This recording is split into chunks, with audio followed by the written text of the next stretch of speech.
All right, fellas, go ahead and wrap it up tonight with some college football. This weekend's action was dominated by the lack of overall games, thanks to COVID-19, unfortunately. But the action we did get was fairly good. All the top 10 teams held on. Oregon stayed alive in their playoff hunt.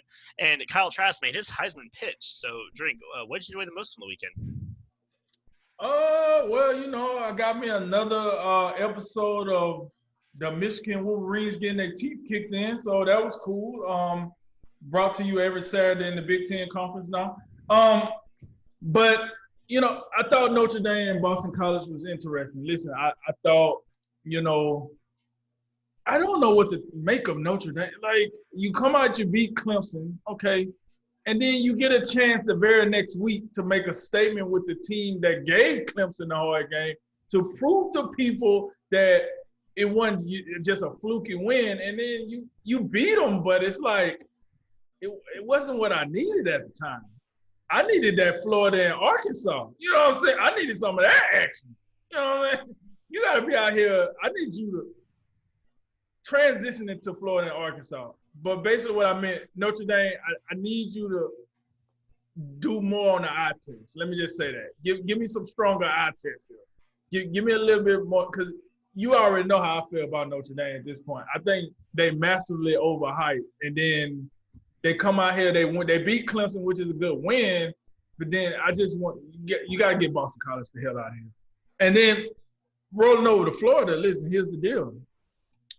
2 weeks ago, I was talking trash like, whatever, Florida, they like Alabama light, Alabama diet, whatever. Florida going to have to come see Bama. This is what it is. They out here putting up 60. Look, they made Arkansas look. I thought Arkansas was going to be more competitive. If you remember when we talked about these games, I'm like, the game I want to see the most, Arkansas and Florida. They secondary, pretty highly rated. Felipe Franks, blah, blah, blah. Kyle Trask said, hold my solo cup, because I don't even drink out the Gatorade bottles. Come on, hold that for me. And look at it. It's number one in the Heisman race, 350. Man, come on, man. Florida got to come see Bama. I'm waiting for that now. That's SC championship. Let's go ahead and fast forward the season. Could I interest anybody into some Michigan State Spartans? Another team that was on a couple of episodes ago with Michigan when they was kicking in their teeth. Is Iowa for real? I mean, is Indiana for real?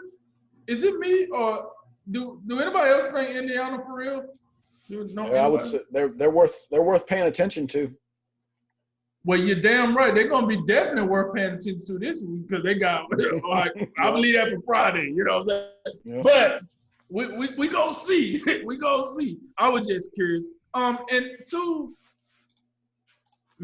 Michigan's credit, listen, it was Wisconsin. Wisconsin is a better team than Michigan this year. Without even seeing them play, that much, I just felt like Wisconsin was a better team. I feel like they coach better. I feel like they adapt better. Whatever. But 30, they've been out of action. 38 though. Oh. Yeah, you can't. You can't excuse that. You're right. Listen. You know how I feel about young Cactus. I've been saying that he just out here stealing money from Michigan, and because he got a couple of more wins, everybody will be like, "Oh, well, Michigan better than it was when he got there." I don't care about none of that. I'm a Bama fan. That whole better than we need wins. We need some type of titles. Like that don't work for me. But I'm just saying, in Wisconsin, I mean, that team was better. They should have kicked their teeth in, and they did kick their teeth in. And then Oregon, my team, I think, going to represent the Pac-12 if a Pac-12 team gets into the playoff conversation. But they making me worried, too. I mean, they put up 43 on Washington State, but, hey, that was Washington State. I don't even know who the hell the coach is at Washington State. I mean, like, Oregon, I'm going to need you to show me something, too. Can you give me something? Because you guys over here, y'all just, like, treading water. So – those games, Florida State doing what they do, the annual, the weekly L, no big deal, neither here nor there.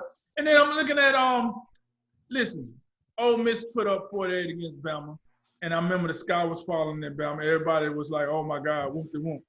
Let me tell you something. Lane Kiffin got these boys out here just putting up some numbers on people. They don't play no defense. But boy, do they put up some numbers. Like Lane Kiffin, he allergic to defense, but they put up some numbers. They put up so many numbers on South Carolina. They fired Muschamp damn near right after the game. Like, you're out of here, folks. We do not care that we don't have the funds to replace you right now because of COVID. You are fired. Clear out your desk and your locker. Leave your badge at the door. You are out of here. You have embarrassed us for the last time. We sick of your and he was out of there. So that tell you how bad things was in South Carolina. So you know what I'm saying? That game piqued my interest. And then Oklahoma didn't play, but I want to say, did Oklahoma play? Only Oklahoma played, right? I don't think so. Okay. I wanted to bring up Oklahoma before I got finished. I ain't going crazy. Be on the lookout, no? Oklahoma has Oklahoma State. I know this is a Friday thing, but I want to throw this out here. So I want to make sure I bring it back up Friday. Oklahoma. Be on the lookout for them to start. They 2 wins away from being back in playoff conversation. Mark my words. Watch what I tell you. Next week is the first playoff ranking show. Next week. Watch how just pay attention to how Oklahoma get hyped up in that show. You're going to be like, damn, maybe Drake was on to something.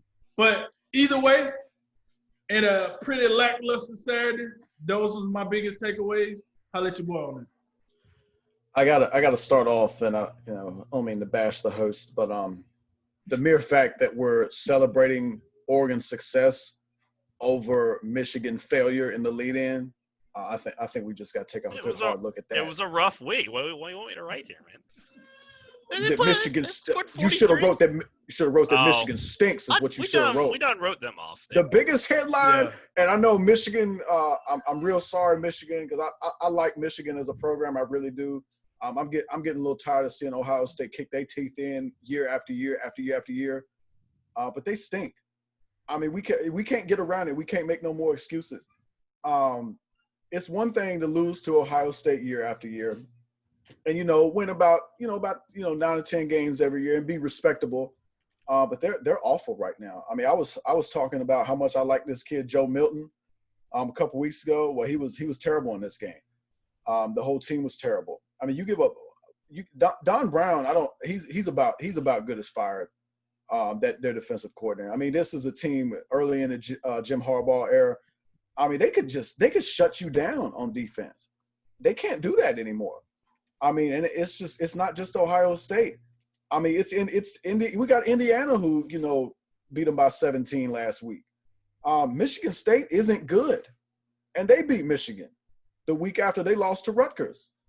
And now, I mean, you lose by 38 at home to Wisconsin. And yeah, Wisconsin is a really good program, and they compete year after year, and they're kind of the team to beat year after year in the Big Ten West. But 49-11, and you roll it back to last year. I want to say they lost 38-3. I mean, 2 years in a row of you can't even you look like you don't even belong on the same field as Wisconsin. You weren't even competitive. That's tragic, and this could be very bad. I really don't know if Jim Harbaugh. At this rate, I don't see there's any way that he can come back next year if this continues. You look down the line. I mean, my God. I mean, you got Rutgers on Saturday. Please, God, win that game. Or else, if you lose to Rutgers, you might as well just start packing. No, he's going to have to start wearing jeans to the game. You get rid of the khakis. It's time to start wearing Levi's 501, something that to the game. But, I mean, think about it. You get Rutgers. Maybe you can get healthy against them. Maybe you can beat Penn State, who they're not good either. But then you got Maryland. Maryland looks surprisingly somewhat good. And, I mean, it looks like you're going to take your yearly L against Ohio State. I mean, what are you going to do? Is the best you can go 4-4? I mean, it's looking pretty bad. I would say, overall to the Big Ten, then the Big Ten I think it's been a little bit of a letdown so far. Yeah. Three of the 5 teams that I think I'd like to bring up before the season started. 3 of the 5 teams they're pretty much they're dead in the water. Michigan is not alone. Minnesota, they're not good. They're proof. I guess they're kind of showing it last year. Maybe it was a little fluky. Maybe they still got, their foundation is a little. It's not as solid as we thought it was, or maybe I thought it was. And then Penn State. I mean, Penn State. I guess at least Michigan's won a game. Penn State can't even say that. I mean, what a disaster. And we haven't even talked about him all that much. Now let me ask you this: it is a letdown, but what if Maryland and Indiana are for real? Could they take the place of Minnesota, Penn State? I mean, we know what Ohio State gonna bring, but you know what I'm saying? Could teams like that, if they're for real teams, could they take those guys' place? And with that, and you're right. And that's why I was going next. With those teams that we saw, particularly Michigan and Penn State, because their teams year in and year out, you can kind of count on to at least be in the mix. But you do have some surprise. I think Indiana is. I mean, they look like they're pretty good. I'm not sure how they'll look against Ohio State. Because Ohio State is capable of just, skull dragging anybody. But also, a team like Northwestern. Northwestern quietly, they're 4-0. They're always seemingly interesting because, you got Pat Fitzgerald up there, seemingly a really good coach. And I don't think I've ever heard Northwestern like, hey, did you hear about Northwestern getting that 4 or 5 star recruit?